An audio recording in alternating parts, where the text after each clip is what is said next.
Arteta! What a strike! What a screamer! Zola! And a fantastic goal! Arsenal back in it! And here's Limpar, lines it up, finds the net. Arsenal in front. Performance and result at Norwich, despite new manager, has players wondering, are we the baddies? This is the Arsenal Vision post-match podcast. My name is Elliot Smith. You can block me on Twitter, Yankee Gunner. That's right, Freddie in, Emery out, and maybe players out? To be determined. Ryan Hunn from the fabulous Stadio podcast will be on down the line with an interview discussing, first of all, his interview with Ian Wright, which I'm not remotely jealous of, and then also discussing the managerial search and Freddie's potential tenure and who could be the next guy, and Ryan is going to give us a definitive statement about who the next manager is. So that's all down the line. Prior to that, Tim and Clive are here. We're going to talk about the Norwich game, break it down like it's a new thing, because there's new things to say, which is kind of exciting, and maybe some old things to say as well. As a reminder, if you want to hear somebody, Clive, sing a Christmas song, all you have to do to get somebody, Clive, to sing a Christmas song is sign up for The Athletic.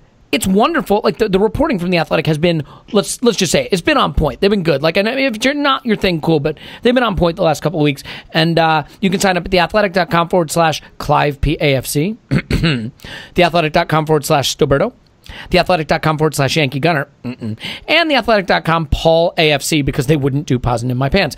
Whichever one has the most signups will get to sing that song. We'll put it out around Christmas time.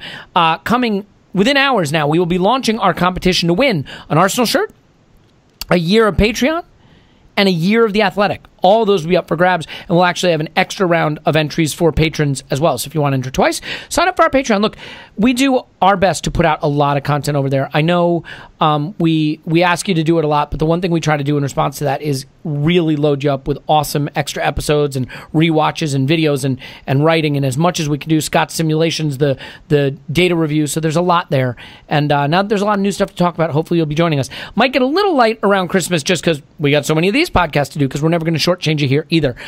So enough of that. Go sign up for The Athletic and Patreon. That's for your holiday cheer.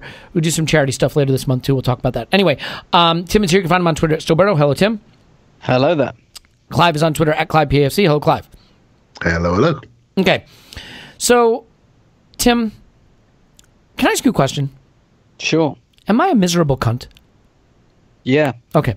I'm just double checking, because I mean, apparently I'm just a super miserable cunt. Look, I am thrilled that Emery is gone, and I am really excited for Freddie to be the man for now. I don't think there should be any expectation that Freddie can get his hands around this in one day. If we're going to discuss this, we got to analyze the decisions he makes. It is totally pointless for me to have a microphone plugged in and turned on. Most would argue, full stop, you're correct. It is pointless for you to have a microphone plugged in and turned on. But it's pointless if we're not going to discuss stuff. So let's discuss stuff. Tim, you said, I'm going to blame you. You're the miserable cunt. You said there's some easy wins for Freddie, and we identified them. Start Pepe on the wing, get Oba in the box, put Torreira at DM. Just do common sense shit. And his sort of new guy capital, all this wonderful goodwill and political capital he has, he used up on reintroducing Xhaka and Mustafi, totally freezing out Pepe and not starting Torreira. I'm not saying those things are wrong, by the way, but I just want to get your take on those decisions and, you know, why you think you might have taken them, and whether you maybe have some issues with it. Yeah, I was surprised, but then I thought to myself, well, why am I surprised? I don't know anything about Freddie Ljungberg. Like, the last thing I knew about Freddie Ljungberg, you know, he was on our right wing, and that was like 15 years ago. So I guess I was kind of projecting what I thought he should do, or what I think I might have done onto him, which was probably a slightly foolish thing to do. So I think I was surprised unpleasantly by some of the selections. The Mustafi thing, I wasn't so, like, on current form, you have to say Mustafi in for Socrates is not an unfair call. And to be honest, he doesn't have an awful lot to choose from in that defense. I mean, you know what I always say about flip the question. I mean, if Mustafi's the answer, what's the question? the question is, have you got any good defenders? And the answer is no, basically. So that's another like little bit of rearranging the deck chairs. But I'm kind of prepared to take a bit of a long view on it. Like I completely admit, had Emery put that starting lineup out, I would have had quite a lot of issues with it, and I think I kind of did.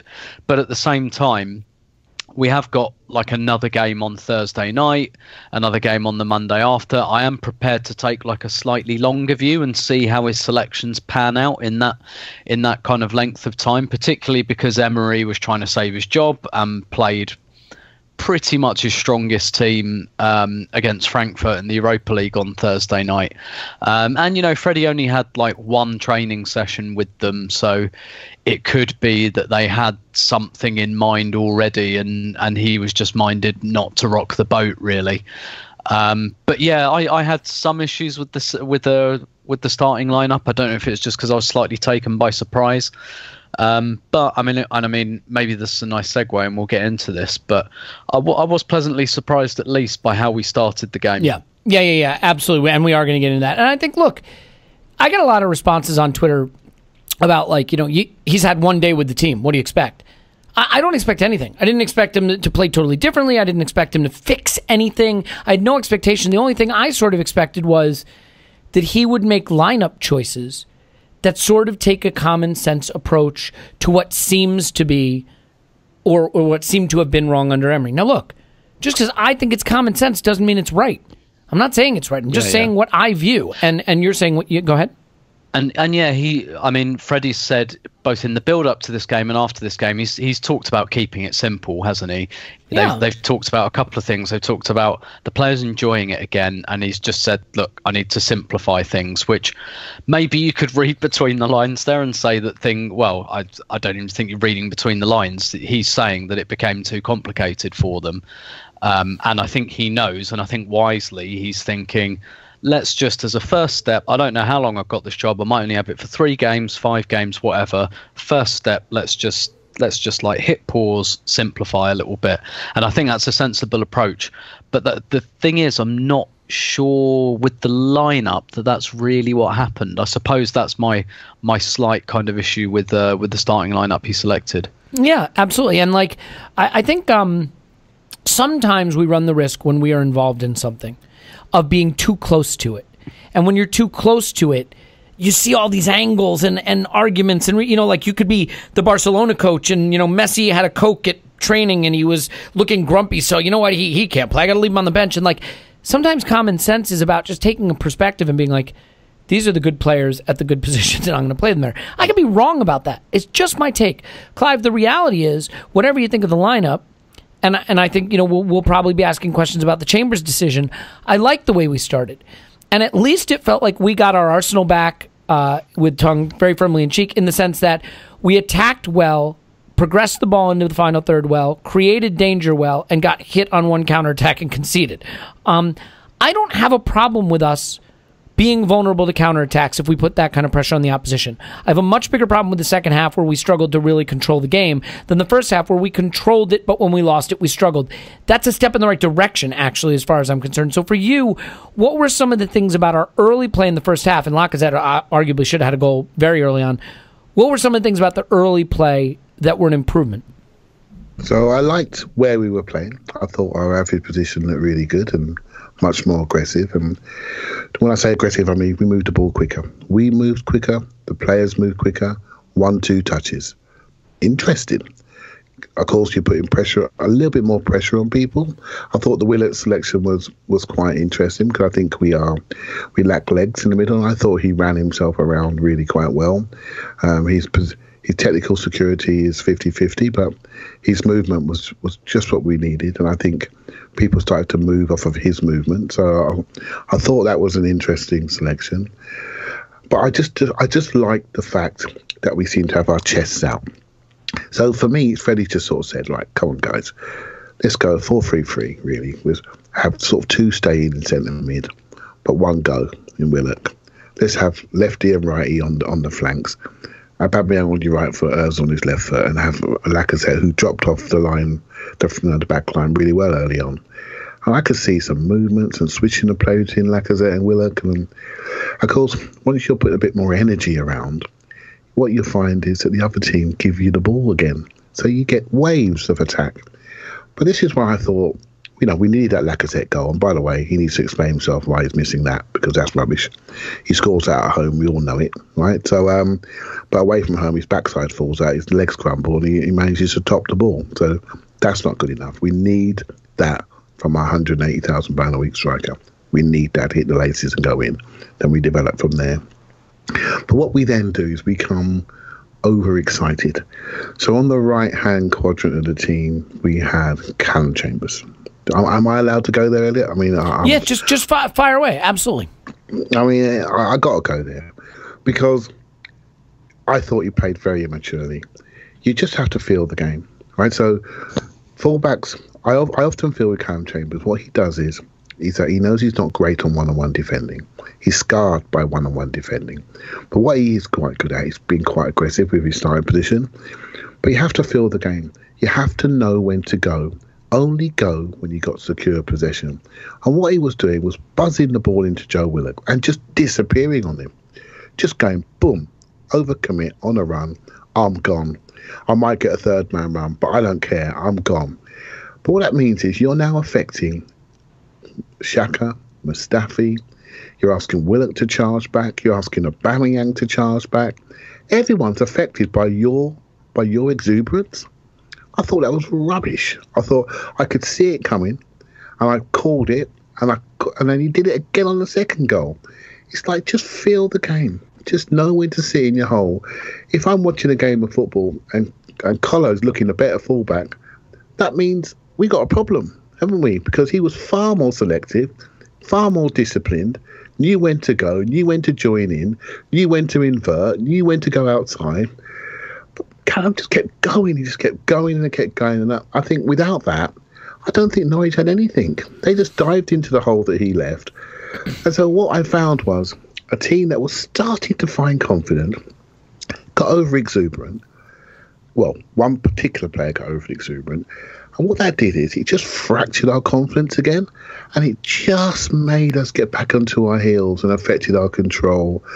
And I was disappointed by that. I just wanted a little bit of composure and maturity at key points in the game to make other teams work harder against us, because there was some nice energy and positive signs about where we were playing. We were a bit more direct at times, but we were forcing people to defend, and the movement looked much more like an Arsenal team. The one-touch passing was really encouraging. I have to say, Absolutely. the ball was pinging around, and I know people are starting to have their players that they're digging out now, and that's always going to happen when the form gets this bad, and Guendouzi is starting to come in for some criticism, and I'm not saying it's not all deserved. I think positioning-wise, some of it's deserved. I still think the way he's using the ball is pretty good. I do think that the Callum Chambers criticism is warranted, but that, I'm not usually one to defend a player this way, but I'm going to. I just think this is a case of a guy who shouldn't be playing fullback. And I don't know why we're doing it. Maybe because Maitland-Niles just finally begged off playing fullback and didn't want to do it, and Bellerin's injured. I don't know, what the situation is there, but he should not be playing fullback. At the same time, look, Tim, there were a lot of situations where they were able to win the ball back, progress it up in our half and counterattack, and they were running at our defenders. There are a lot of people saying it's not the defender's fault because you shouldn't be that exposed and they shouldn't have to do that. Okay, there might have been one or two times where they were overrun. But I got news for you. Watch Liverpool, watch City. There are moments in those games where their defenders are isolated against counterattacking forwards, and they have to do the job because those teams push a lot of men up into their half. Watch what Adama Traore did to City. Look at what Pepe did to Liverpool and Aubameyang. But they handled the situations. At the end of the day, at a big club, you're going to find yourself isolated sometimes with counterattacks coming at you, and I think the defenders have to handle it. I'm sorry. What Luiz and Mustafi do with this dropping off and dropping off and dropping off and dropping off is no good. And I'm curious, are you sympathetic to how exposed they were, or do you take my perspective that if the style is to push up and be more attacking, and you're occasionally going to yield those counters, the defenders have to be a lot stronger in their challenges? So I kind of go on both, but I probably go more on your side of it. So I do think we have an issue in that it's so easy to pass through the middle of the pitch, and from where I sit at the Emirates, like quite a lot of times this season, where I sit, just above like the centre circle in the upper tier, sometimes just during the game, I'd just kind of jab my mates and just say, look at the centre of the pitch, like literally look at the centre circle, because there'll be nobody in it. And whether we've got the ball, like quite often when we're building play, I'll be like, look, like nobody is, there's just like a massive smoking crater in the part of the pitch where usually teams have like the most amount of players. And it's weird. Like we just have so many, I don't know if it's instruction or just the type of players we have, but we really seem to avoid the middle of the pitch. Can I say something about that? Just what it reminds me of? It's like when you see someone who's good at something doing something and you try to imitate it, but you're not as good at it. And what I mean is like, oh, Liverpool and City overload wide spaces and create build-up there. They do, but they stretch across the pitch much more evenly spaced in the midfield, and we overload those wide spaces, but every fucking body gets sucked over there. It's like a poor man's version of what they do, and it's not working. Yeah, big time. But yes, I do also agree with you as well in that when you're a defender, sometimes you have to defend, and yes, that's made harder when you're not adequately protected, and when there's big smoking craters in the middle of the pitch. I think like the biggest issue really is it's not even just necessarily the quality of the defenders per se, it's the profile. And I think part of the reason Freddie put Mustafi in was not just because he's a little bit better on the ball. I think it's just maybe because he's seen as a little bit more athletic. And he can get about a bit more, and he can. It's just he uses that athleticism to run backwards. And I just think it's a big problem for us, this kind of... We basically, with the defence we've got, really we should be playing a deep block because none of them have got any legs on them. And none of them can recover into space. You put Xhaka in front of them, that's not solving that problem. Even Torreira's really, really good in short spaces. He's the kind of guy, he's a guy like running into a burning building and dragging your cat out. He's not a sprinter. He's not going to cover 40, 50 yards and go and get someone, but give him 10, 15. Yes, he will. And that's just totally at odds with what we have everywhere else on the pitch. With the attack we've got, we should be kind of nice and high up, nice and aggressive, dominating, but the defenders we have just can't play that game because they just can't recover. And I'm going to do that apples and oranges thing a little bit again, Elliot, because I was covering the women's game, so I was By the way, they that. almost hit my Arsenal 10, Bad Guys nil. Well, they were 11-0 up at one stage. Yeah. And I had a chat with the manager afterwards, off the record, and they went 3 at the back. And usually I quite enjoy talking about this with Joe because he really likes going into his tactics and stuff. And I asked him about it, expecting like some kind of answer, like some kind of like, tactical answer, and for him to use like quite technical language like he usually does. And he just went, no, and they went 3 at the back for the first time this season. And he just said, no, I just wanted one more attacker on the pitch. And he didn't say it in as many words, but he was just like, look, Bristol aren't very good. They've conceded the most goals in the league. We were at home. I wanted one more attacker on the pitch. So it wasn't really a tactical move. It was just they're crap. We've got loads of good attackers. Let's just have 3 defenders. And he said, I knew it was a risk. I knew sometimes that they would break and one of our centre-backs would be one-on-one with their strikers. But we dealt with it when it happened, and that's kind of what you're saying. Exactly, yes. Sometimes when you play for a big team, sometimes that's the fucking job. It's a bit like a goalkeeper, you see these goalkeepers that play for mid-table teams or lower teams, and they look great because they've got shots coming at them every 2 minutes and they're switched on and they're warmed up, and I think it's far easier to save shots when they're raining down on you than it is when you might only get 1 or 2 to deal with the game. And that's the difference with being a goalkeeper at a big club, is staying switched on for 88 minutes and making that one save you might need to make when you need to make it. And yeah, you're right, it's the same as being a centre-back at a big club. You might get exposed once in a while, but that's the job. Yeah, and to be fair, referencing goalkeeper, just a quick word for Leno, who was fantastic and kept this a draw and not a loss. The only area where I will disagree with myself, Tim, about this whole thing of this is the job and defenders have to do it at a big club. To be fair, I referenced Liverpool and City, for example, who do get into these situations, but they might get into 2 of them a game because they make it very difficult for you to generate those situations. We have 10 of them a game, and that's the problem. We're too easy to counterattack. So, Clive, do you want to talk about that spacing and how we get sucked out of central areas and overloaded in the wide spaces and make that counterattacking opportunity too easy to generate? Yeah, well, that's been pretty obvious for a while. I think the key thing for me is the squad makeup. I wrote a big Twitter thread on, I think, Saturday after the last podcast, sort of going through each one of our players and sort of saying what system they suit. So I sort of prefaced and said, look, there are 3 ways to play. We could play a controlling game, pushing teams back. That doesn't suit all of our forwards. Our 2 most expensive forwards are really counter-attack forwards in Pepe and Aubameyang. It might suit Lacazette, hence why he's better at home. But it doesn't always suit the others because we create crowd scenes, right? So that's a difficulty. If we push teams back, our defenders can't cope because they can't run and they're not good one-on-one defenders. So then if you go into a counter-attack team, which I think Emery was trying to do, we haven't got the defensive resilience to stop shots. Our offensive security is not very good, and our midfielders sometimes get caught out in big spaces. If you go into a mid-block, it maybe suits people like Torreira, where you can steal the ball and we can push it to our sort of on a quick transition.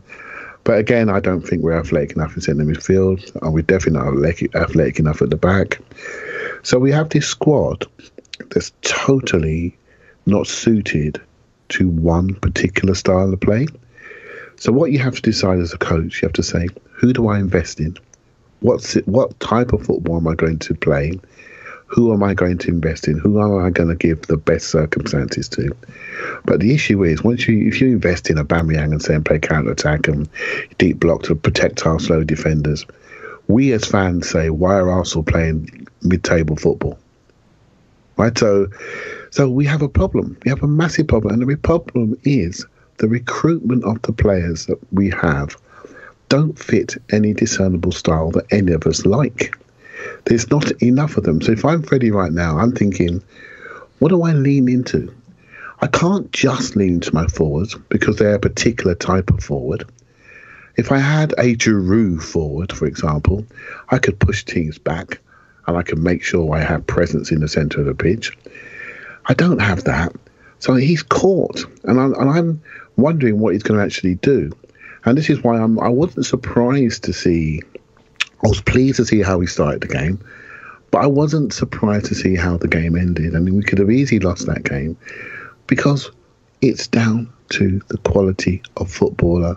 We haven't got Lauren, Campbell, Toure and Cole, 4 killer one-on-one defenders that are sharp on the front foot and amazing on the back foot. We haven't got those players.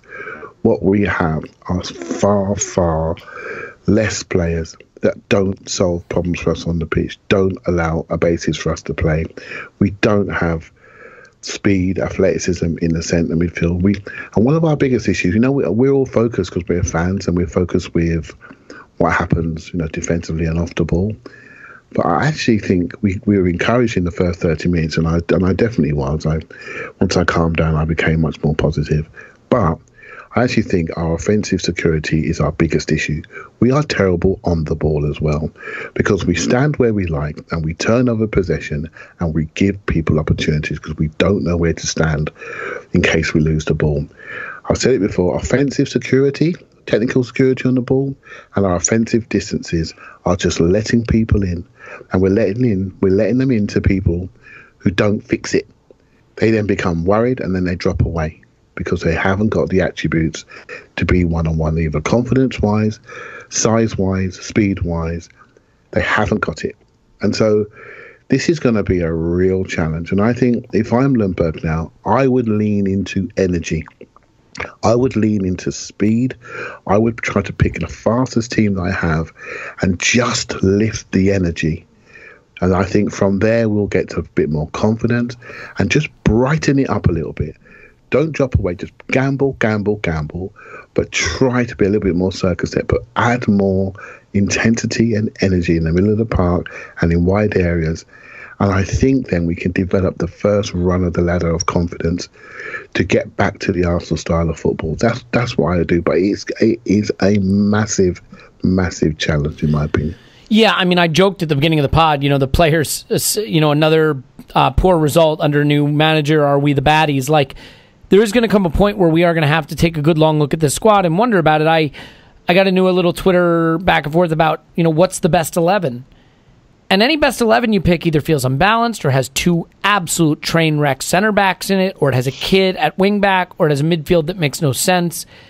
It does start to get difficult to pick something. I mean, Joe Willock, I don't think he's ready. I think the other thing that we've done by getting rid of players like Ramsey and Mkhitaryan and Iwobi, and I'm not, and Koscielny, I'm not saying these are guys that we absolutely need or we're great, but you want academy kids to get opportunities, but you don't want academy kids to have to play 1,500 minutes, 1,000 minutes, 2,000 minutes in key positions for the success of the team. For the team to have a successful season, I think we are bordering on overdoing it there, because at the end of the day, and we've talked about this a lot on the pod, you're lucky if one academy kid in a generation becomes even a regular first-team player, let alone a star, and we've got 4 or 5 of them playing important roles all over the squad, all over the season. So that's nothing to look at. Tim, let's quickly talk about the front line. I want to talk Pepe in a minute, but I do want to talk Lacazette and Aubameyang. Mm. They've got this bromance, and because they've got this bromance, I think there's been a perception that they play well together. I don't know that that's ever been true. In fact, I think our one really good spell in terms of performances under Emery came last year. I think it was March, roughly, and Aubameyang was playing up front by himself quite a bit. At the beginning of this season, was Lacazette injured, I believe, and Aubameyang played up front by himself and was in red-hot scoring form. I don't know how I feel about Lacazette. I think he's a good player. I think calling him elite might be overstating it. I think he's a very, very good player, a second striker that any club would be thrilled and lucky to have, and we are lucky to have him. I don't know that he should be playing striker at the expense of Aubameyang being in the box, and I'm curious if you're starting to come around to the idea that that's a decision that Freddie or whoever comes next is just going to have to make. Oh yeah, big time. Yeah. Like that attack just doesn't fit together, and I've never been convinced that there's a way of making it work. Really, a head has to roll.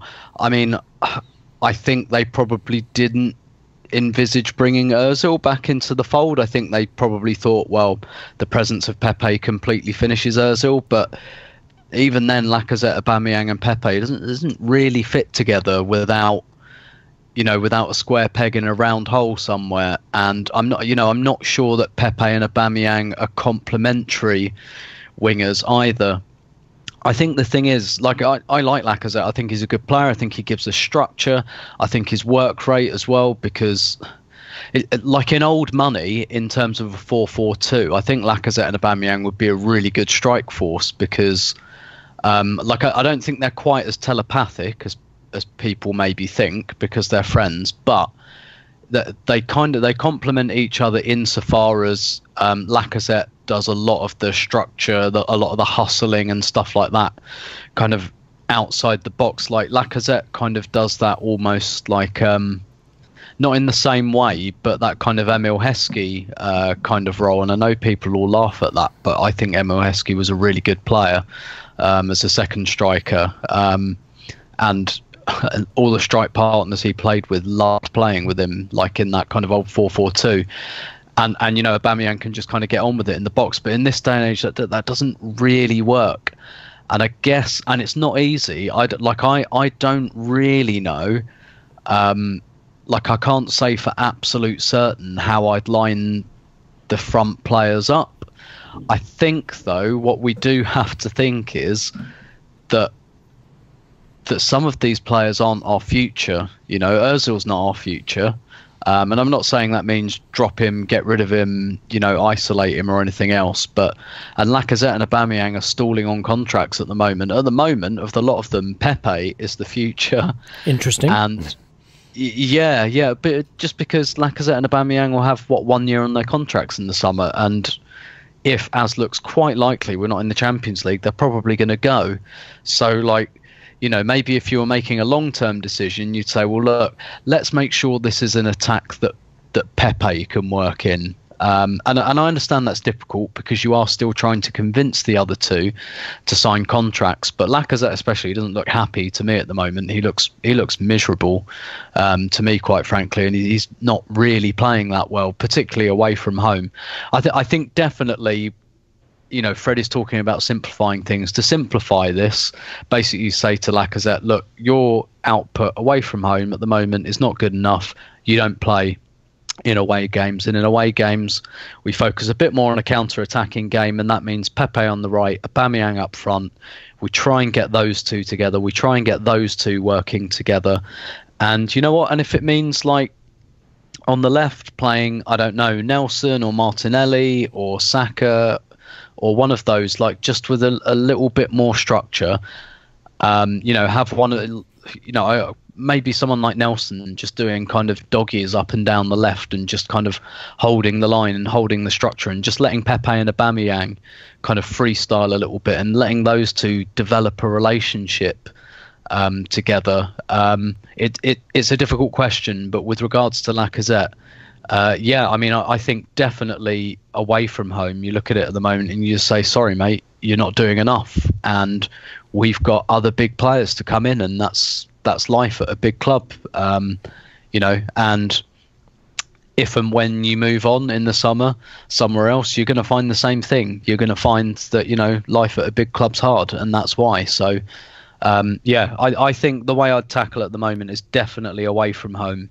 I'd be taking Lacazette out until such time that he contributes more. And I think it's also, you know, look, it's one thing if you have a player playing who's not giving you enough, but I think it is another thing when the player who is playing that is maybe not giving you enough is causing you to not get the most out of a player who you know has superstar potential. Aubameyang could be in the decline. It's entirely possible, but he was Golden Boot winner last season. He started this season like a house on fire. Look at his average touch map and his influence map from this game. First half, a little bit more central. Second half, he's out on the wing next to Chambers by the midfield stripe. I mean, he's just nowhere near the goal, and that's just not going to work. I think we have to have the Pepe conversation, though. And Clive, you're a coach. I hate this. I hate this idea, this fetishizing of training. I know this is going to get me abuse, so I'm sorry. Listen, if you're listening to this, I'm not trying to be a jerk. It's just a different way of looking at it. As Allen Iverson once famously said, practice? We talking about practice? Right? I mean, he didn't say it like that, though. He said it like a human man and not a parrot or a parakeet. Clive, why are we talking about practice? Like, and I understand sunk cost fallacy. You spent £72 million on him. You got to give him an honest chance. The analytics guys think he actually looks like he's been decent this season. Very vertical, very good at ball progression, lots of dribbles. Just hasn't come off for him in the final third. You know, maybe hasn't linked up as well because maybe Emery's system wasn't working for him. I don't know the reason, but like, to not use him at all at this point, like, you're devaluing the asset if nothing else. You're not going to get your £72 million back at this rate. But to Tim's point, he's the future. He is. And Oban and Lacazette aren't. So what are we doing? What are we doing? Okay, well, I like Pepe. In the summer, I would have preferred Zaha only because I knew more about him, and I think we had a left side issue rather than a right side issue. But hey, went for Pepe, and looking for a future investment, I understood it, and I loved the YouTubes. So when he came on board, I thought he looks incredibly promising, incredibly technical. He just seems to have a last step issue, whether he's shooting or he just seems to lose a little bit of confidence in the last phase. But I think that will come. So I do think he's the investment that needs to work. We have to remember, Elliot, about football, right? The place of work is London Colney, right? That is where everything happens. It is like a closed shop family environment there. Everything is incredibly tight and everything happens there. And it's not just training, it's how you are around the place that really counts. What you do, how you operate, how you engage. That is your office. That is your office. Now, we fans think the Saturday is the office, but actually the Saturday is the bit they all look forward to. It's the fun day. It's the fun day out. That's when you go somewhere else. The place of work is London Colney, and that's where hierarchies are set, That's when the one-on-ones are set. That's when the 8v8s are set. That's when people really see people's quality as a person and as a footballer.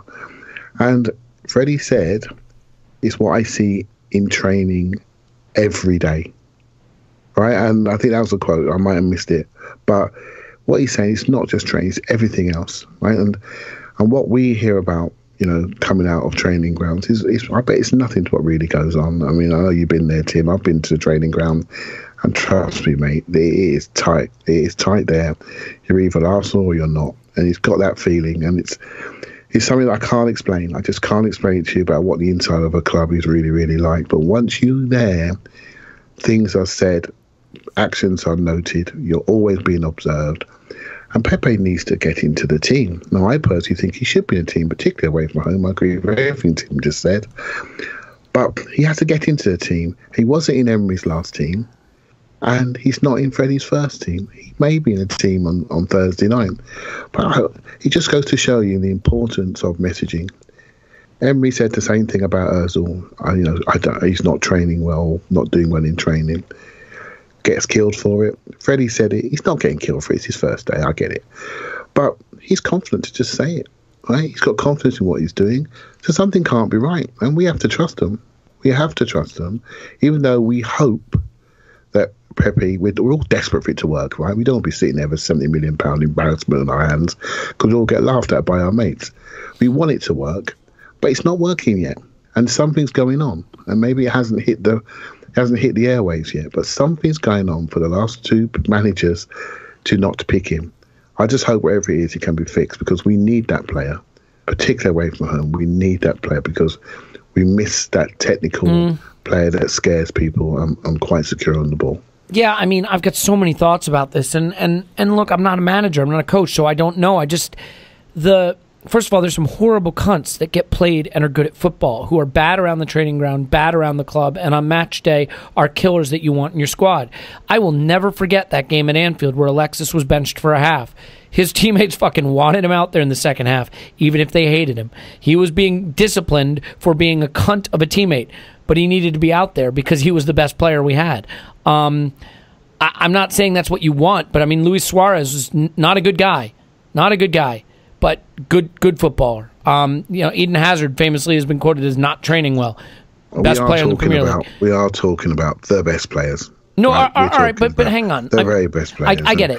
And Pepe's yet to prove himself. No, of course. I hear what you're saying. It's not a crash, Eddie. It's not a crash, But it's more than that. Can I make a point, Chambers though? Is, right? Yes. Clive, there's another point, though, right? Like, we've got a lot of players who are bad on match day. You know what I mean? Like I get it. If you got a team full of guys that are good on match day and you got to train hard and work right to get into that squad, that's a healthy squad. That's a healthy team.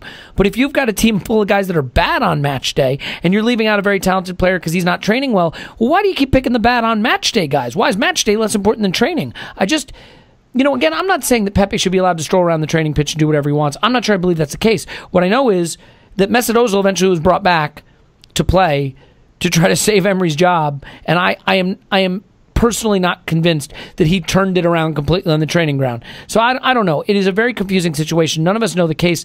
I will say this. If Pepe's not going to work out here, we've made a colossal mistake that fucks us. Because we bought an early 20-something potential superstar for £72 million, and he's not had a chance. He's not had a chance. He's not had a proper chance. And if that's his fault, I'm not blaming Freddie or Emery right here. I'm saying if that is his fault, it's still really, really, really bad for the club. Because we're not going to get £72 million back for a guy we won't even use. So, I don't know. And, with super agents involved, it gets trickier. I want to start to wrap up the conversation on the game and look forward a little bit to just what's going to happen with the managerial situation. But, Tim, the second half looked a lot more like Emery ball. The first half felt a lot more like Arsenal. The second half felt a lot more like Emery ball. One of the things I'm starting to wonder is, do we just have a particularly unfit squad? Because we just seem to really run out of legs and ideas and ability to keep up that intensity. I mean, what do you attribute the fall off in quality, in terms of the pace of the movement of the ball, in terms of our ability to control the game? What do you attribute that to in the second half? I think a lot of it I mean, obviously I'm speculating. I think a lot of it was actually down to confidence on this occasion. We've done this quite a lot this season where like we equalised in good time, and you think, right, here we go. Now we can get control back of this game and see what we can do. But I don't know. And this wasn't something that happened. I don't think this happened under Emery at the start, but it was something that's certainly been happening all season, that Arsenal just finish games like they just don't finish games strongly at all. That's something that's really, really dropped off, I think. And I don't know if it's physical. Maybe it is a little bit physical. Again, we spoke about how physically we're not the most athletic, impressive squad. But this just really looked to me like the instant we equalised, we looked like, I don't know whether, we didn't look like we were trying to protect the result because we were wide open, but I don't know, it just looked like their tiny little brains exploded and they thought, oh God, what do we do now? And I just think that's something that you do when you're just not confident, because I mean, I didn't see the whole game, right, but I watched the extended highlights of Leicester's game against Everton, and Leicester were 1-0 down and Everton were playing pretty well. Everton sprung a surprise, went 3 at the back. Leicester weren't expecting it, and then they changed something and Brendan Rodgers put an extra striker on, and then the last 20 minutes, even though they were a goal down, when you can just see it in a team that they're confident and they think, right, no, we've got this. If we keep plugging away, we're going to get this. And they did. And Arsenal just looks the complete opposite of that at the moment. It's, right, shit, it's 2-2. What do we do now? Because if we massively overcommit, we might lose. But we keep sitting back and that's not working either. It just kind of looks like they look like they're caught between a rock and a hard place in their own minds. And I don't know, Arsenal I think they just really need a result at the moment, by hook or by crook. They just need to win a game and see something out, or excuse me, they either need to see a game out or they need to successfully chase a game and win it late, just to give themselves that little bit of confidence. I really think that's what's missing the most. And I'm sorry, maybe this rose back to the Pepe issue a little bit too, though, Tim, but I'm sorry, but we finished the game. Who were the subs we brought on? We brought on Lucas Torreira, fine. We brought on Martinelli and Saka. They're kids. They are kids, and I don't care how talented they are, and they are very talented. And if you're good enough, you're young enough. I get it.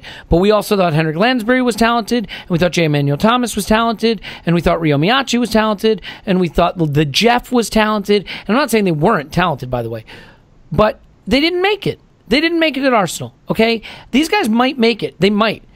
But you cannot be a big club in the Premier League and be chasing games every week with 18-year-olds and 19-year-olds and 20-year-olds as the guys you're turning to. Go ahead. So I definitely, Martinelli coming on fine. I think he's playing really, really well, and he doesn't play like a kid. Is he 17? 18. 18. I mean, still, gosh, he's so young. But that one I'm fine with, just because I think he's playing well at the moment. Saka, I think, and I'm not having a go at him, obviously. Of course not. I mean, Saka hasn't done anything in a couple of months now, as far as I can see.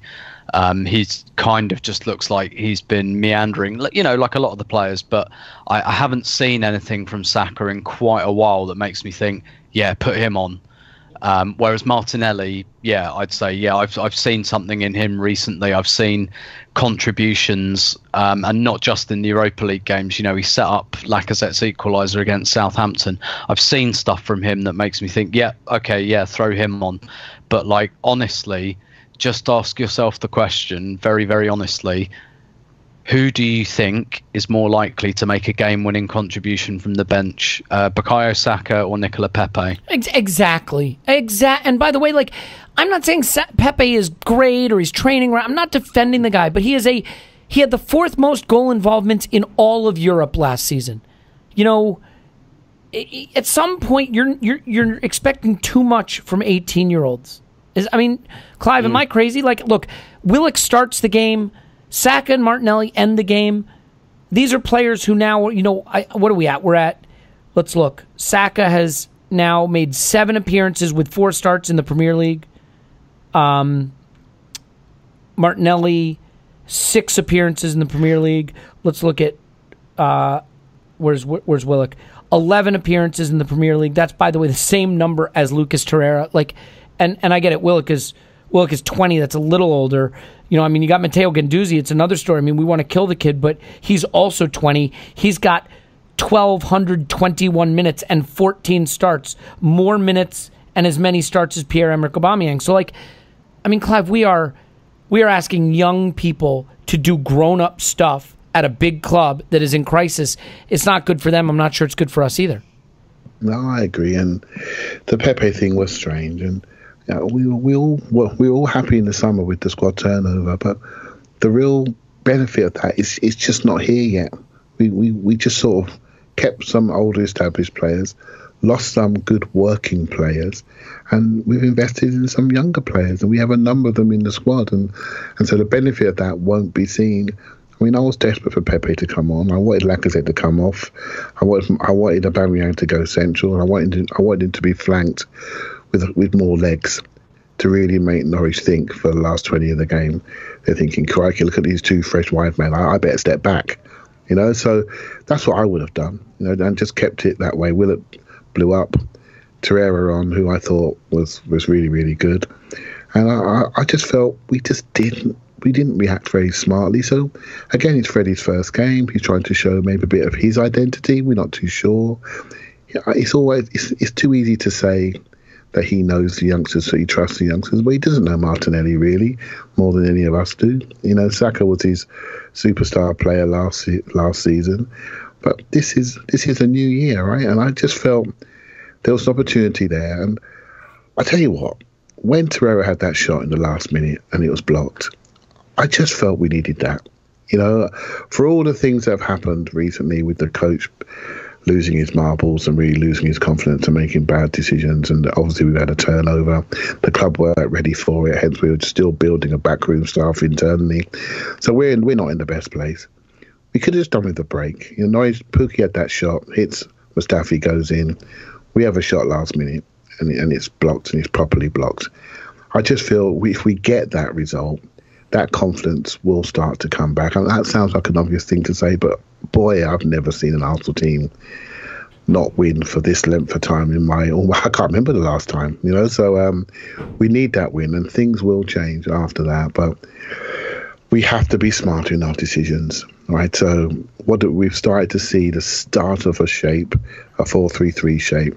If we can just develop on that and just up the energy and up the speed and up the quality of some of the players, make sure we get Bellerin back in when he's healthy, and let's play our £72 million player. Let's judge him.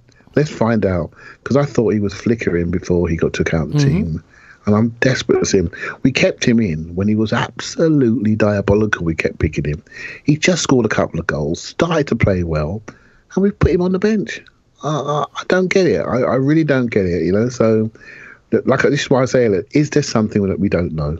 That's all I can explain. Well, I do think one of the things we've been doing at our club, Clive, and I think it's a dangerous activity, we have been filling in blanks that when things don't make sense, we assume the people in charge know what they're doing and they're making healthy choices, because we don't like the alternative explanation, which is maybe they're making bad choices. And by the way... Or maybe they're not very good. Or maybe they're not very good. Look, I am not going to sit here and say Freddie's dumb or Emery was even dumb, although I think Emery... Well, anyway, I'm not going to say Raul's dumb, but like what I will say is, you know, I've been in business for a long time with a lot of very, very dumb people.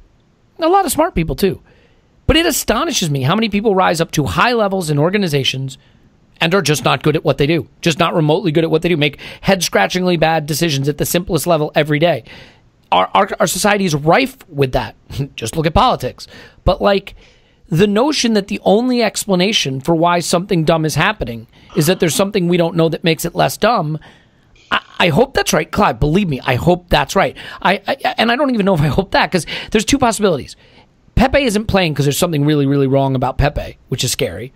Or Pepe isn't playing because the people at Arsenal are dumb, and that's not great either. So hopefully he just starts playing and starts succeeding. I think we can start to turn to the finish line here.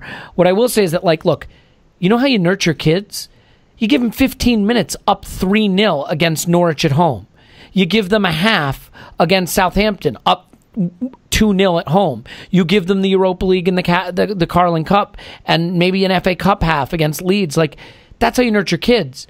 Bringing on Martinelli and Saka to try to rescue Norwich away when you're on an unprecedented non-winning streak, I don't see that being good for anyone. So we'll just have to see how it bears out. And again, I'm not killing Freddie. I'm not doing that. He needs time. And the other question is, like, why should Freddie know how to be a head coach? He's never been one. You know, this is very soon for him to have this much responsibility. So that's gonna take time too. I don't know that I loved the, did you guys see the video Arsenal posted on the account about Freddie staring into the camera, like saying how like honored he was to take charge of Arsenal? And it had a little bit of class to it, but maybe a little bit of like hostage message to it. Like, I was expecting him to hold up a newspaper because, like, all right, Freddie, we get it. You were an invincible. You were a legend. You were a player we admire. But, like, you're in the big chair now. You don't have to play the Ole Gunnar Solskjaer role, the I have Arsenal DNA, I love this club. Just go manage the club. You know what I mean? I love you as a player forever no matter what, but as a manager, just go manage the club. It's a different thing. So let's wrap it up with this. I mean, Tim, in your mind, how long should Freddie be the manager? What should the process be, and when should it be wrapped up? Well, I just want to pick up on the Arsenal DNA point there, like, because I don't think that's him doing that, and I find it really alarming. That's what I meant about a hostage message. I think he's being pushed to do it, exactly, to try to play on the fans. This is leveraging the fans' love for the club to get an outcome that gives them time that they don't deserve. Yeah, and it's Josh Kroenke who keeps saying it as well, and it's because, it's that thing I always say, Arsenal have to talk so much because they don't actually do anything, and they're not trying to do anything, and so they have to keep lying about all the stuff they're doing. And this is just textbook, a guy who really doesn't know what he's doing, doesn't know what he means, doesn't know what he's saying, and he's just playing to the gallery. He's going for cheap points, and it's horrible, like, so transparent, like corporate speak, like the fact. What the fuck is Arsenal DNA? Like, it doesn't exist. It's ridiculous. If you had it, you'd probably die because you're supposed to have human DNA. So Well, yeah, and where does it come from? Which decade? Like, does it come from the last decade? Because if he's got Arsenal DNA from the last decade, I don't fucking want any of that. So like, sorry, I'm going on a rant there, but like, I get it. You're right. Just stupid, and they're taking us for fools, and they're making Freddie the tool to do it. Yeah, exactly. It's just typical horrible corporate speak from a guy who just doesn't give a fuck about this club and is just trying to score cheap points so he can shove that Arsenal DNA up his arsehole, as far as I'm concerned. Can you expand on that and tell me how you really feel, though? But anyway, on to your actual question about how long he should be in charge. I mean, I think he should be in charge basically as long as it takes to find, within a reasonable time frame, as long as it takes to find the next good person available. And I understand that's difficult because there really isn't a standout candidate. I don't think they should absolutely rush if the right person isn't there yet. If they think, or they've got a good indication that someone that they think will be really good who is perhaps not available till the summer, personally I'd be all right to wait until the summer.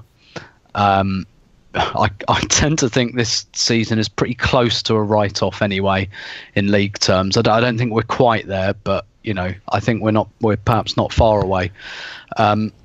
So I'd rather, as much as this season shouldn't be a write-off and that's very damaging, I'd rather write this season off and get it right in the summer, if that is indeed the scenario. If they think they can get someone now, then so basically what I'm saying is I don't think they should really put a super strict time frame on this, and unless after 4 or 5 games it just becomes clear that like Ljungberg's massively out of his depth and he's an idiot or something, in which case then you've got to kind of put your finger in the dike, as it were, and go again. But I'm not, because I don't have a super favourite that I really, really want. I'm not personally in a massive rush. I think it should just take as long as it needs to take, and Lord knows that a lot of Arsenal's problems are, with their playing squad in particular, are because they've rushed into silly decisions that they probably didn't need to make, and I don't think they can afford to do that again. Yeah, I don't want to go too deep into this because we cover it extensively. Ryan and I do in the next segment. But what I will say to that, Tim, is the only concern I have with your point about take your time and do it right. They do give a Champions League place for winning the Europa League, which is hilarious, but makes it fairly important. And so I think the club has to at least have one eye on being able to win that competition, because we can pretty much walk to the semifinal. And that means, go ahead. Yeah. But at the same time, I don't think it's a cup competition. You know, Roberto Di Matteo won the Champions League with Chelsea as an interim. I know he's more experienced, but Rafa won it as an interim with Chelsea. I think with cup, I think you're right. It's definitely got that importance, but at the same time, I think it's a cup. I don't think we can make an appointment, you know, based on what we might do in the Europa League. And in fact, I think that's probably what we did with Unai Emery. Yeah. All right. Well, Clive, I'll let you have the last word on this. Just a couple quick minutes on Freddie's timeline, what it should be, what the process should be, and then we're going to say goodbye. Yeah, I'm open to it. I last week I think I spoke to getting a manager to fix all of my Wells problems, because I doubt the leadership, and I still do, and I think we need a strong person to almost manage internally. But I've stepped back from that slightly. I think Arsenal got to decide what they want to be, and I think they have issues around how they buy and sell players. That's number one for me. If you get good players, coaches look great, boards look great, managing directors look great, everyone looks great when you have good players who can solve your problems on the pitch. I think our problems start there. Our recruitment over the last 5 years has been nigh on shocking, and people that we sold were the wrong ones. The people that we retained were the wrong ones. Some of the ones we gave away for free were the wrong ones. If we can do it, we've done almost everything wrong. Even though we bought 2 centre-forwards that we only needed one, potentially bought a wing and gave one away for 35 million and bought one for 70 million. Now we don't play him. We got centre-backs that are 5'10" that can't run. We got 2 of those, 2 or 3 of those, you know, and just to try to fix it all, we buy David Luiz. I mean, you just couldn't make it up, right? You just couldn't make it up. Unlucky with a couple of cruciates, they're coming back, but really they've got a long way to go before they come back. So we got problems, right? So would a manager, you know, if I'm a manager now, a big time manager, I'm thinking let Freddie carry this lot through this season. The players can self-motivate, Di Matteo style, because the players won that Champions League. Nothing to do with Di Matteo and Eddie Newton. They were like a couple of tourists, right? The players at Chelsea were strong enough to win that, and they did. I hope that our players are strong enough to shake their legs around to win the Europa League, because that's the only way we're getting into the Champions League. I'd actually be happy if we were out of Europe next year completely, unless we qualify via the Europa League, because we need time. We need time. We need focus on the league. We need time to rebuild. We need a complete turnover of a number of players that are not modern, intense, physical and technically secure enough at the top level. And it's obvious what's happening. Yes, we've had a bad situation with the coach over the last 2-3 months, but I'm telling you, Brighton are rocking up this week. Brighton are decent. They've got a good manager who used to manage Ostersund's in Graham Potter. I think, you know, somebody that maybe we should have looked at a little bit earlier. We lost to his Ostersund's. I will remind you. I remember. Right. So, and trust me, Thursday night it's going to be touch and go. And if he's looking to establish himself, I think he just signed a new 6-year contract, and that's because somebody knocked his door to try and get him. He's looking to establish himself. What better way to establish yourself than go to a Big Six club and win away from home? I'll tell you now, we got a lot to do. But hopefully, at home, with a few more red seats filled up, a bit more confidence, a bit more front-footedness, we lean into our quality up front.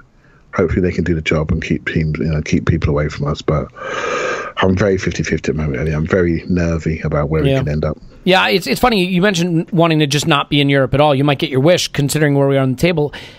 This whole thing of the Europa League winner getting a Champions League place really changes the calculus, because I've always thought you're better off not being in the Europa League at all. But given that we've seen that a berth in the semifinal is basically assured to us even when we suck shit, Like, you're 2 games away from a Champions League place for doing fucking nothing. So you kind of have to be in the Europa League, unfortunately. Anyway, you know what? It's all going to get great from here. I feel the turnaround coming. I think 1.76 Acres on Twitter had mentioned that we need to be on about an 84-point pace the rest of the season to make top 4 roughly. Seems doable. Tim's on Twitter at Stillberto. Thanks, Tim. My pleasure as always. Clive's on Twitter at Clive PAFC. Thanks, Clive. Thank you very much. My name's Alex Smith, Blackman on Twitter and Gunner. We're going to take a break. We'll come back with Ryan Hunt from the Stadio podcast. Go to theathletic.com/Clive PAFC, and you can make him sing for the holidays. If you want to do /Stillberto or Yankee Gunner or Paul AFC, you can make one of us sing. I mean, you've heard me sing plenty. No one wants to hear that anymore. Hey, Clive, happy birthday to your wife. Yeah, I better go and check she's still there. Did you get her some lingerie? No. Oh, Clive, we're going to hook you up because guess who's back? Guess who's back? Back again. Sexy drawers. Tell a friend. Because we got the Enclosed back for the holidays, and we're going to tell you all about it, and then we'll take a break, and then we'll come back with Ryan Hunt. Stay with us. All right, it's time to tell you about our friends at The Enclosed. That's right, Enclosed Lingerie is back, and we are thrilled to have them back for the holiday season because it's just in time for you to get something for your partner. Forget the flowers and the sweaters or something like that, especially a gift certificate. Now you can get them high-end luxury lingerie from The Enclosed. You don't have to wander through a mall awkwardly. You don't have to worry about the fit or the quality because it's always going to be backed by a perfect fit guarantee. And we can get $35 off your multi-month purchase just by using Arsenal at checkout. Just go to enclosed.gifts. That's easy enough. Enclosed.gifts. Be a holiday hero. Get her what she wants. It's something that's great for the relationship. It's going to be beautiful. It's going to be high-end and fit perfectly every time. And then every month, you can look forward to that thing that is going to bring you closer together with that special person. So, enclosed.gifts is the site. Arsenal is the checkout code. Go there now to save $35 off any monthly, multi-month purchase. Enclosed.gifts. Do it now.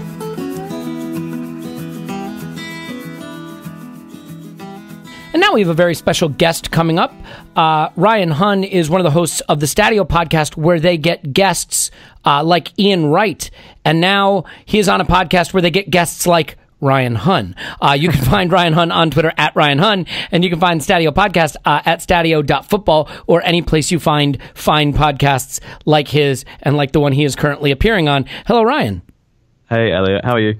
Really good. I am glad to finally get a chance to speak with you. We were going to speak a while back when your Ian Wright interview came out. It is now a while past that, so at this point I'm sure everyone has listened to it. But before we dive into the sort of present state of Arsenal, I would rather talk about virtually anything. So let's talk about your interview with Ian Wright just really quickly, and just how exciting it was to speak to him, what the experience was like, and what, if anything, you maybe learned from that you hadn't considered previously. Yeah, so for anyone who hasn't listened to it yet, Musa and I went to interview Ian Wright before the Vittoria home game at the Emirates.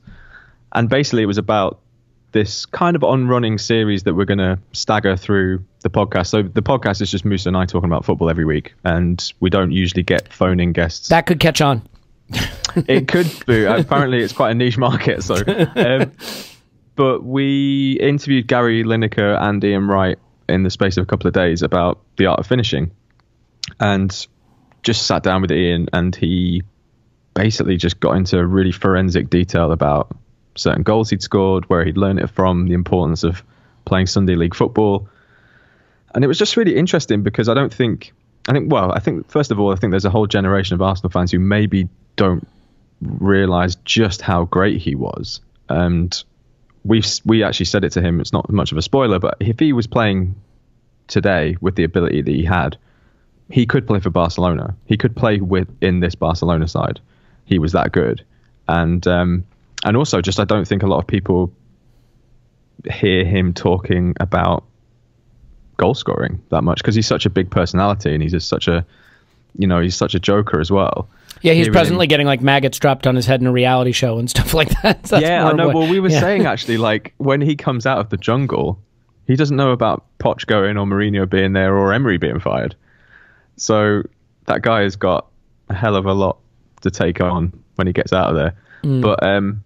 But yeah, basically just hearing him go into really, really fine detail about goal scoring and stuff. And it was amazing, man. I mean, I'm I'm a huge Arsenal fan. I've been an Arsenal fan all my life. And, you know, if someone said one day you'd be sat there chatting to Ian Wright about that kind of stuff and then sharing pie and mash with him before the game, you know, it was just amazing. It was everything you would expect it to be. You know? It sounds fantastic. As someone who hosts a podcast and frequently has, I would say, like, disappointing guests that don't really live up to my hopes, I can only wonder what it would be like to have a guest of that quality. So let's get more from you, though, Ryan. You know, obviously, with Emery being sacked, I think there was this desire to just sort of push the reset button and refresh some of the positivity around the club. And, you know, I remember when Arsene went, there was a real push to just kind of get behind Emery. And we had to do 2 Emery podcasts. I'm not sure if you were a listener at the time, but we had Emery podcast 1, which people did not care for because it was a bit concerned about his appointment. So we had to come out with Emery podcast 2, which was sort of like us holding up the newspaper with a blindfold around our eyes. I'm curious, like, how much of a relief it felt to you with Emery being sacked, and then maybe how much the football at the weekend was kind of a dispiriting reminder that one move isn't going to fix everything that's problematic right now. Yeah, well, I think the firing probably came a little later than it should have done. A little. I think if this had been Chelsea, it would have been gone ages ago. And that's, you know, say what you want about Chelsea, but they have a pretty good track record of firing managers when they need to be fired, and sometimes before they need to be fired. And I think that it's a psychology that Arsenal fans and the club itself aren't particularly used to. So I can understand why they maybe held off. But I think it was definitely the right thing to do. And to be honest, I'm as relieved for Unai Emery as I am for Arsenal fans, because he didn't seem like a bad dude. You know, he seemed like quite a nice guy. Yeah, obviously, I don't think the fit was right, but some of the stuff that was coming out from press and from fans and stuff like that, when a little bit of it left me cold, if I'm being honest. So I think for him as well, you know, I think the statement that he left was really, really nice. I'm not sure how much of it he wrote himself, but the sentiment itself was, I think, a really good move.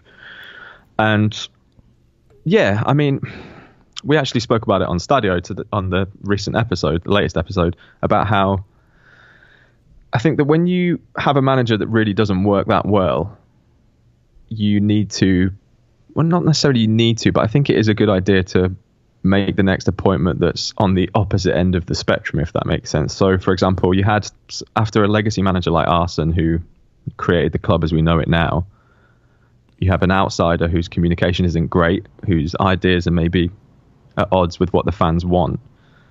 And then, so to go straight for someone like Allegri, I think would be a really bad look for the club, because it's just too similar. I think whether Freddie works out or not in the short term, I think the fact that you have Freddie Ljungberg and Per Mertesacker sat on the bench instantly gives you a little bit more leeway, because it's just so aesthetically pleasing as a fan, and also brings that connection back, which I think that the fans have been losing over the last year. So it goes some way to heal some wounds in the short term. And not wanting to jump ahead too far, but I actually also said on the podcast today that in a strange way, I'm kind of pleased that we didn't just go and hammer Norwich 6-0, because it would have flipped expectation way too far in the other direction. I think it was good that we didn't lose the game, good that we saw some positives, but also keeping expectations in check a little bit, that, you know, Freddie isn't going to turn us into Barcelona 2011 after 2 training sessions. No, you know? Of course not. And I don't want to be disagreeable, but I would have taken the 6-0 Yeah, I would have taken it. I'm being a little bit flippant. I know. I get what you mean. I'm just like, I think that it is quite. You saw I actually posted a little thread about it when Emery got fired on Friday, and one of the things I said was that Arsenal have to be really careful not to fall into the same trap Manchester United did, and I think it is a little bit different because people tend to forget that Solskjaer had been a senior manager for 5 or 6 years at 2 clubs, whereas Freddie hasn't ever taken a senior managerial role. So it is a different situation, but obviously there are parallels. So I think that, yeah, it's going to, just because the fact it's Freddie for a start, it's going to connect fans a little bit more. And I think that you've seen it with Chelsea this season, how much goodwill there's been towards that team, because they just feel, the fans feel a little bit more connected than they have done for a while. Yeah. And I think that can, give you a little bit more time. Well, I think the Solskjaer thing is interesting because it is a really great cautionary tale of what can happen, appointing a former player, getting a little bump, and then getting way out over your ski tips with the exuberance about that bump and committing to the guy long term. You do worry about the Emperor's new clothes situation developing, because I even noticed, just sort of tweeting during the game, as I often do, inflammatory nonsense that people don't want to hear. I had quite a few angry people in my mentions, but to be fair, I'm not sure in this case it was totally warranted, if I may defend myself momentarily, only because some of the things I was tweeting out were just questions about the selection or the substitutions. And there was definitely this attitude, like, he's had one training session, shut the fuck up, let him do his thing. And it's not that I'm saying he should be Pep Guardiola day one, or that, I'm saying Freddie out after one game. What I'm saying is you have to be willing to discuss and analyze and question decisions that maybe are curious or harder to justify, because the worry is that we pull an Emery. There was so much desire for him to be great that we were willing to look past poor underlying metrics, some head-scratching decisions, some uneven tactical choices for longer than maybe we should have, for the sake of wanting to be happy and enjoy the change. So Freddie could be great, he could be terrible. I certainly don't think he's a long-term future at the position. That's my opinion. But what is your take on the kind of buffer or grace period that a new guy, and in this case Freddie, deserves, and what level of scrutiny is warranted versus what's too soon?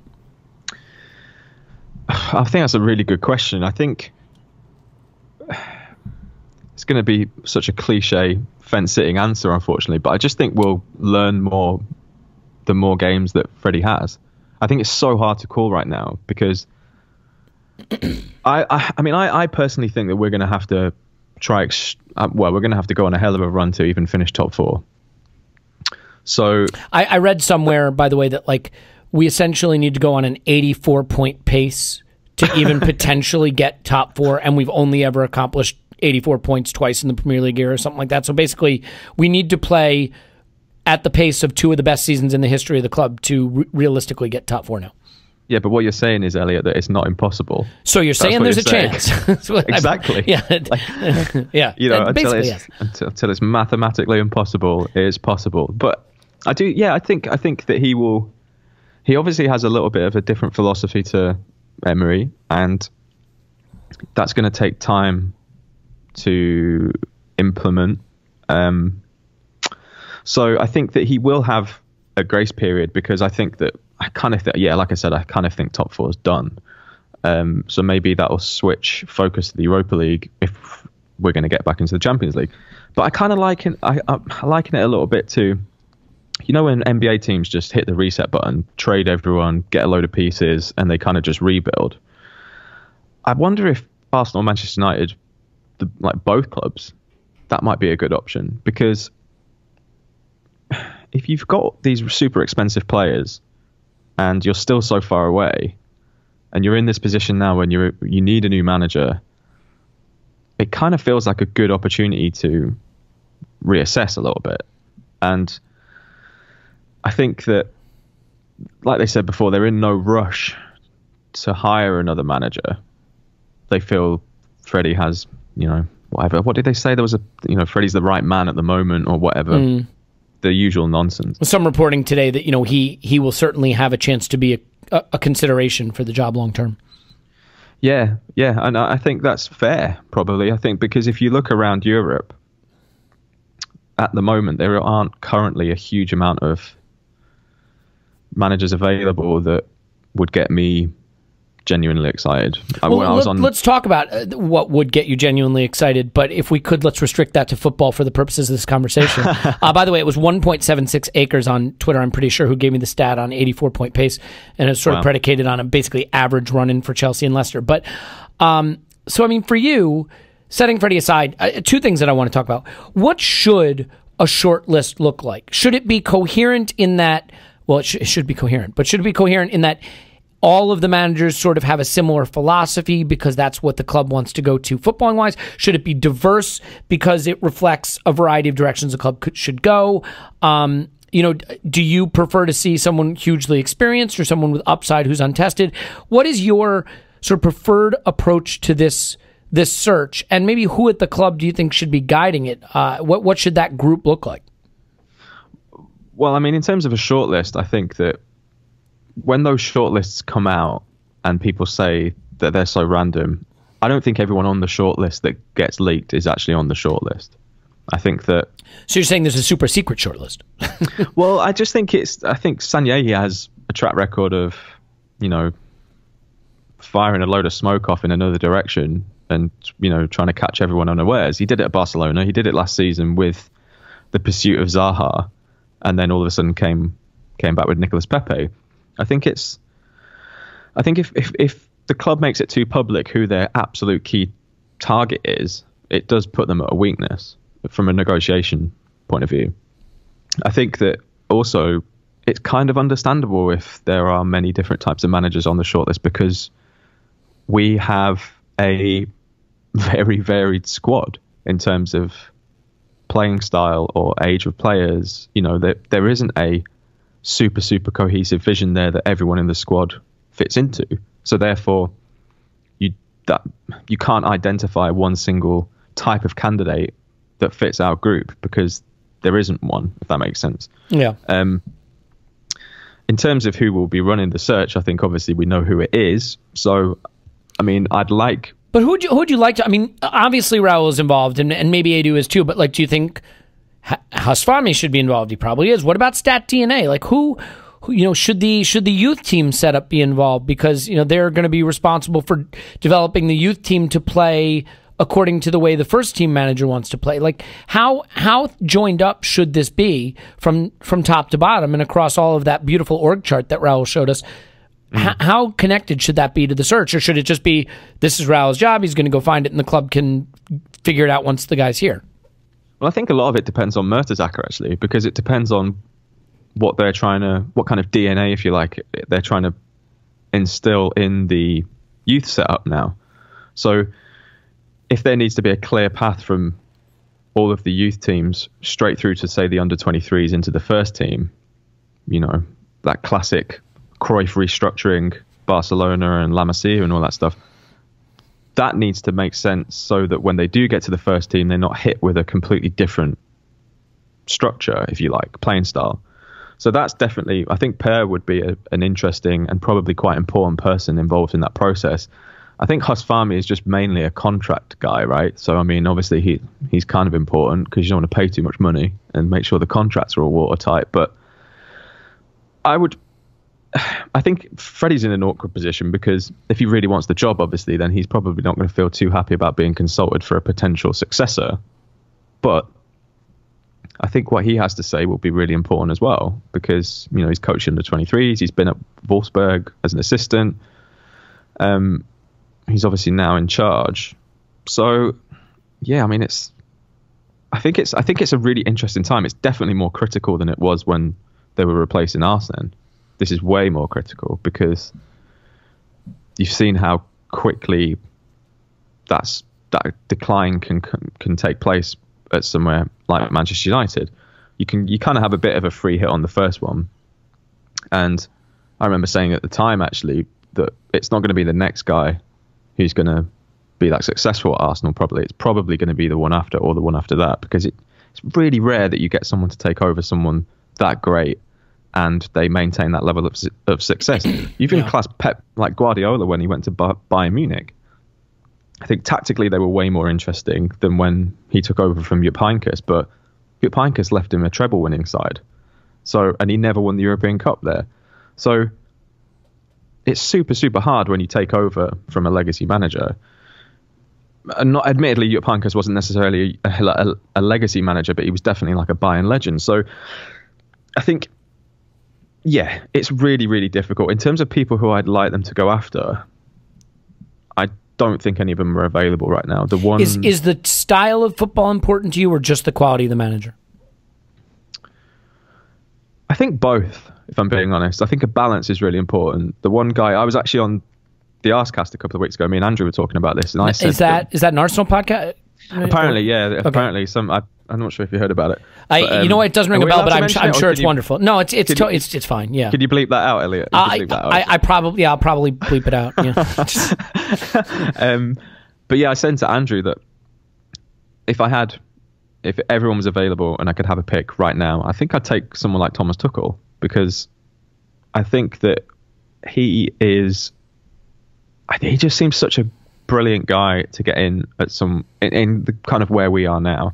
I think he would really connect with a lot of the young players. I think his playing style is exciting. He was really, really intense and exciting at Dortmund, and obviously now Sven Mislintat isn't at Arsenal, so that removes one potentially problematic thing with him because they fell out at Dortmund.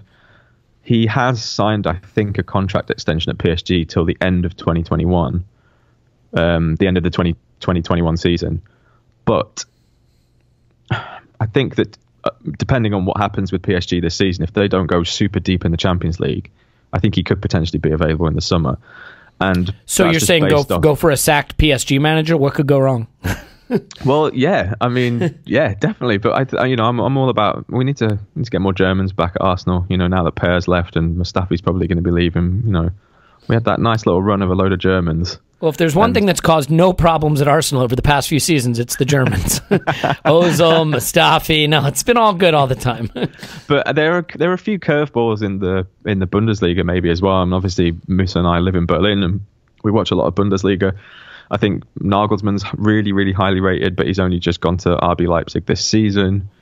Gladbach are currently top of the Bundesliga for the first time since Jupp Heynckes, I think, won them the league 30-odd years ago. So Marco Rose is getting a lot of hype. I'm not sure if he would be the right guy yet, just because maybe the sample size is a bit small. But I would rather go for someone like that, someone like Tuchel or potentially Nagelsmann, as opposed to an Ancelotti or an Allegri, in my opinion.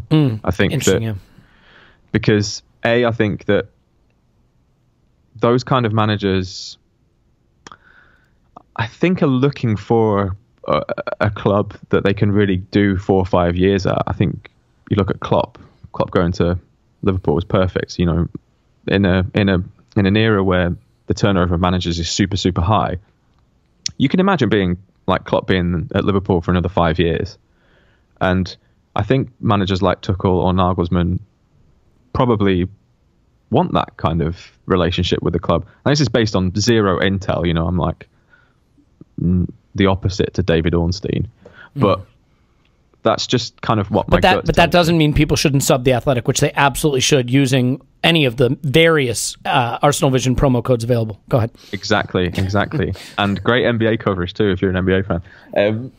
But yeah, so I'd like someone like that personally. I mean, do you have any preference? Oh, me? No one cares. Come on, Elliot. Yeah, no, I mean, look, I care. Thank you, Ryan. You can come back anytime. It's a nice change from Clive, Tim, and Paul. I would say that for me, the style does matter, because I think what I really came to appreciate under Emery is that watching Arsenal should be fun, and it wasn't. Yeah. And I'm not a spoiled, entitled brat in the sense that I think Arsenal should win all the time. I am a spoiled, entitled brat in that I think Arsenal's a big enough club with enough talent, especially attacking talent, that it should be fun to watch. And I also just happen to think that attacking football is winning football in modern football. I don't think you see a lot of teams, maybe other than at Atletico Madrid, who succeed with dominantly defensive styles right now. So, yeah, I mean, I think style matters, so I'd like to see a coach that has a clear philosophy that emphasizes the attacking, and that's why, while I recognize that Allegri is an exceptional coach, I might struggle to warm to him. I am of the opinion, Ryan, that what we need to do is go for someone that we think has the ability to maximize our ceiling, even at the risk of lowering our floor. What I mean by that is, Arsenal does not have a good enough team, and likely will not have a good enough team anytime soon, to compete for a title with a coach who just gets us performing at the level of our talent. We need a coach who can elevate the talent and make us play better than the level of our talent. I would argue that Chelsea, for example, right now, pretty much kind of just playing at the level of their talent. Like, they're roughly fourth. They maybe have the fourth best squad. They have a lot of attacking talent. They're a little lightweight defensively, and that's kind of how they're playing. Ole Gunnar Solskjaer has a mediocre United team, and he's making them play worse than the level of their talent. Klopp is taking a very good Liverpool and making them play above the level of their talent. Like, those are three different ways that a coach can influence a team. I would be willing to go for an Arteta, for example, on the thought that maybe he's got some of that Pep Stardust about him and gets us playing football that makes us better than our collective talents, while acknowledging he might make us fucking terrible. He might just not know how to coach, period. But I'm okay with that, because I also think what we want to do, Ryan, is either fail fast or succeed fast.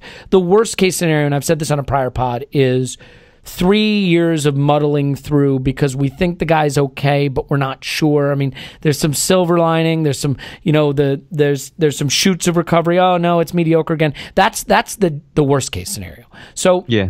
Because I think you either want a manager for a season or a season and a half, or you want him for 5 seasons. And you don't want the in-between of being mediocre for an extended period. So that's kind of how I would go about doing it. You know what I think is a complication? It used to be true that if you weren't in the Champions League, you just didn't even want to be in the Europa League. You want to finish 12th and not have European football as a distraction the following season. But now that the Europa League offers a Champions League place, you cannot turn your nose up at it.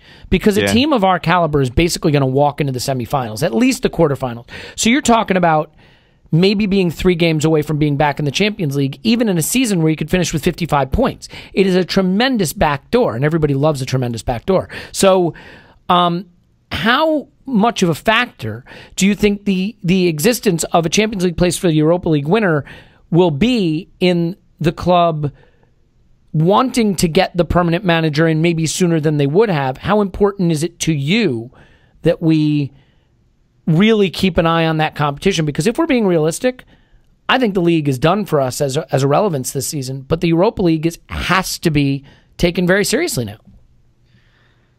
Yeah, I mean, it is the priority now, because as we said before, it's not going to be likely that they go on that run to finish in the top 4. Have you seen the fixtures coming up over the next couple of months? They are terrifying. Yeah, it's going to be a very cold winter, I think. But I think, I mean, like, let me just stop you for a second. Do the on brand interruption thing, because I think what I was driving at, and I didn't say it, is you could talk me into just sticking with Freddie till the end of the year and really conducting a thorough managerial search on the theory that as long as he doesn't get us relegated, who the fuck cares what happens the rest of the season, because the season's basically done.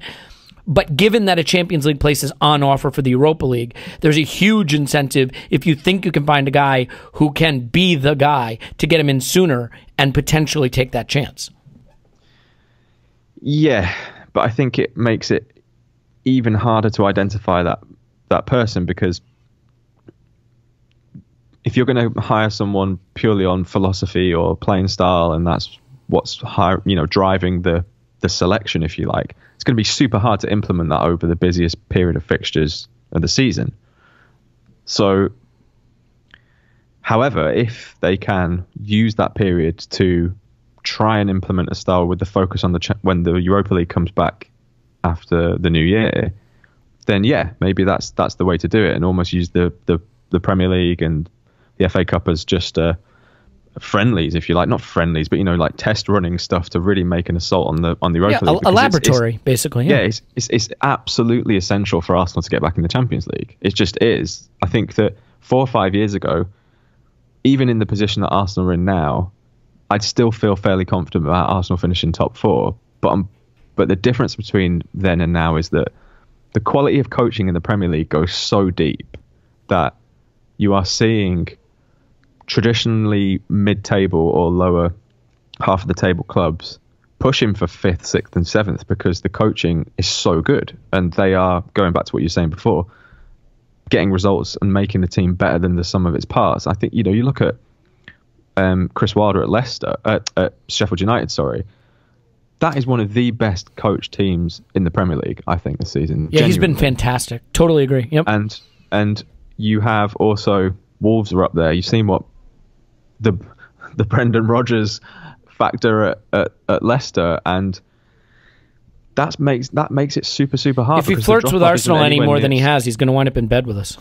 Yeah, I know, man. Maybe he'll get a portrait of himself in his new office or something like that. Yeah. But that's it. The drop-off isn't there anymore. So it does put the club in a really interesting position because, like I say, to get a Tuchel or a Nagelsmann is pretty much impossible at this current time.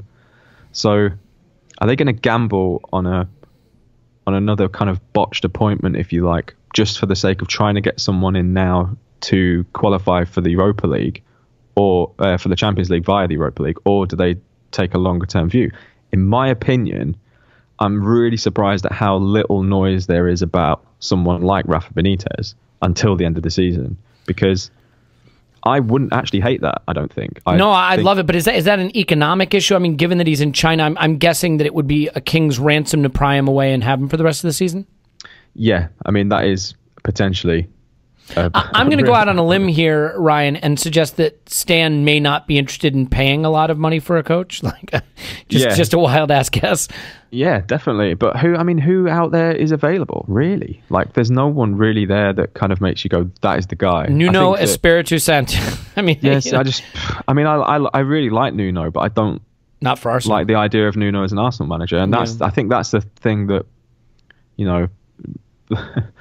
nuance being not exactly alive and well in football debate. I think that's a really hard thing to convey via something like Twitter to people, is that, like, yeah, I really like Nuno, but I'm not wild about him being the Arsenal manager right now.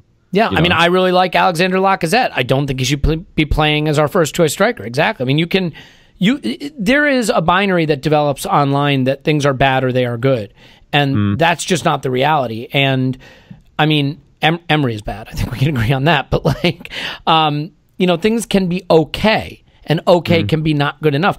The worst Arsene Wenger team of all time was a Koscielny howler and some bad finishing away from eliminating Atletico Madrid to get into the Europa League final.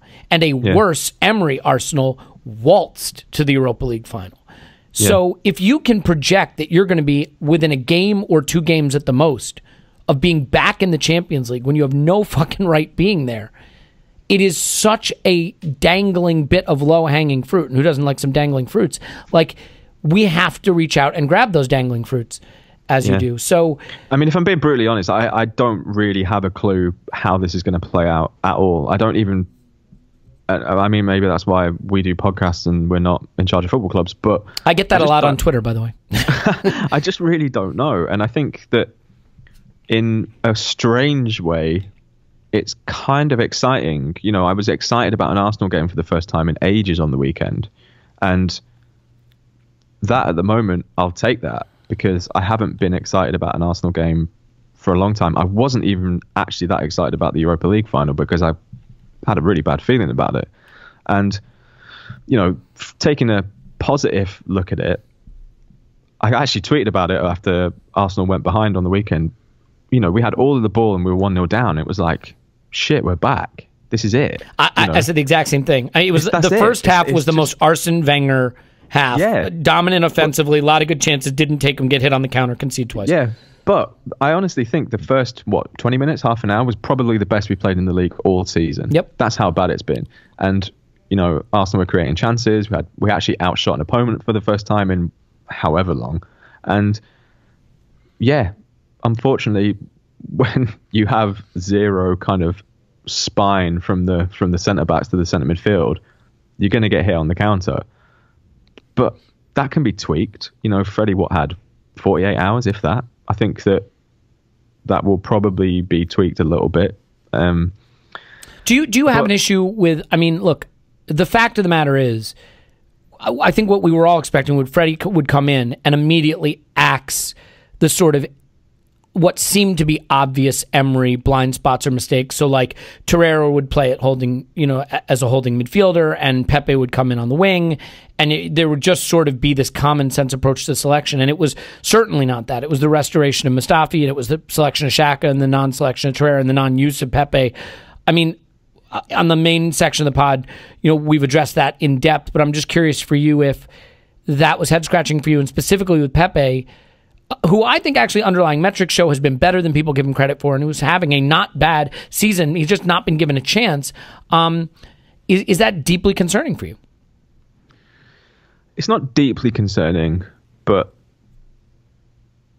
like I say, if this is still going on after a few games, then, well, either there's going to be one of two things at play here. Either we know something, or we don't know something that's going on there, which is probably the more likely thing. I think it's easy to forget that these guys are there all week with these players. They undoubtedly have more access to information than we do. So something must be going on, because these are professional football coaches and managers who are picking players that we maybe can't understand why they're being picked over others. So something must be going on. On the other side, I think that raises a style issue. Like, when, as excited as I was for Nicolas Pepe, it kind of him as a signing didn't really correlate with the kind of football that Arsenal fans really want us to play. He is very much a kind of dribble, counter-attack. Lille weren't exactly a super high tiki-taka possession-based side last season. So I actually think he's had a little bit harsher criticism than he deserves, especially when you look back at some of, how much time it took Dennis Bergkamp to settle in, how much time it took Thierry Henry to settle in, and what they went on to do. But if you're going to spend that much money on a player like that, then surely you'd try and utilize him in a way that accentuates his strong points. So I guess we'll see. Sorry, it's super fence sitting. It's a super fence sitting answer, but I don't really know how it will play out. I think that the Torreira one was maybe, I could kind of understand that a little bit more, because I could understand the thinking of putting Xhaka back in the starting 11 as a, was hitting the reset button. Everyone's got a clean slate, and I didn't think Xhaka played that bad, to be honest. I don't think he was anywhere near our worst He had that player. One bad giveaway in midfield that led to a counterattack. But that's the funny thing with Xhaka that I've always felt, right? Is it like that's just in his locker to do that? Yeah. So yeah, sorry, I'm a bit out of wildly hot takes on that one. But no, it's fine. I think that the issue for me, right, is we do not have the resources of Manchester City. And look, I am not going to get drawn into sunk cost fallacy here. All I'm going to say is when you spend that much money on a player, you expect him to be a key player for you. You have to at least see what you've got. And I don't think we've given him... I mean, look, we fetishize training as non-professionals. There's tons of evidence and experience and comments that players can be bad in training and good in games. I'm not saying insubordinate in training. I'm just saying, they're not the best on the training pitch and they're great in games. We got plenty of players that are bad in games who keep playing. What's the good training doing for them? You know what I mean? Like, we got players that are legendarily good trainers who don't play well. So the opposite could certainly be true. Yeah, I think I'm really confused by this, because I remember at the start of the season, or before the start of the season, I actually said to Musa, I said, the biggest worry for Arsenal this season is that there's almost nothing to worry about. I felt like Arsenal had tempting fate. But it was. It felt like there was kind of, oh shit, this is actually looking a little bit too good. So, what will be the reason that it all goes horribly wrong? I thought that actually our squad in the summer looked better and deeper than it had done in years, and something just nothing really seemed to click from the beginning, though. You had the Mesut Ozil thing. I thought Mesut Ozil was brilliant in pre-season, for example. He was brilliant in pre-season, and it looked like the team was going to be built around him, and you could imagine Ozil behind Aubameyang, Lacazette, Pepe. That kind of is pretty frightening when they're at their peak, obviously.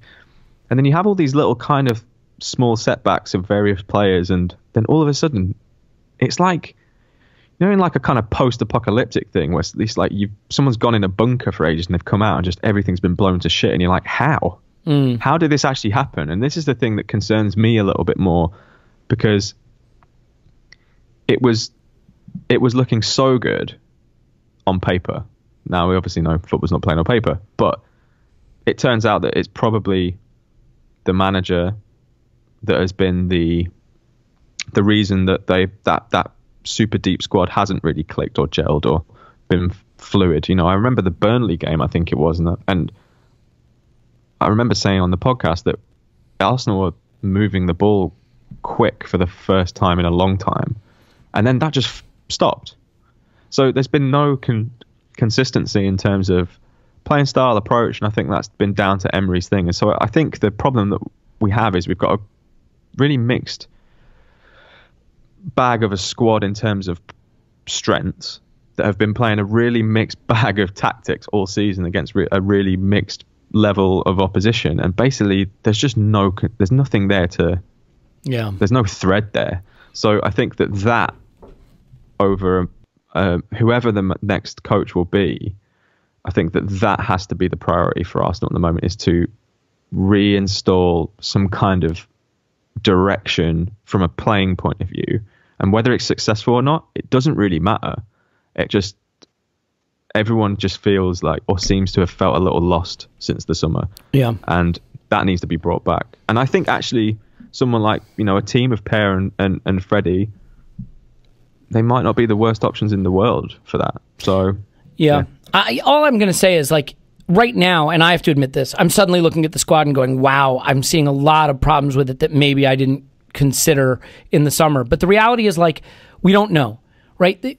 Is it a case where we had a great squad and the coaching made it a lot worse than it should have been, and that can be turned around? Is it a case where the squad was never as good as we thought, and the combination of that and some poor coaching made it worse?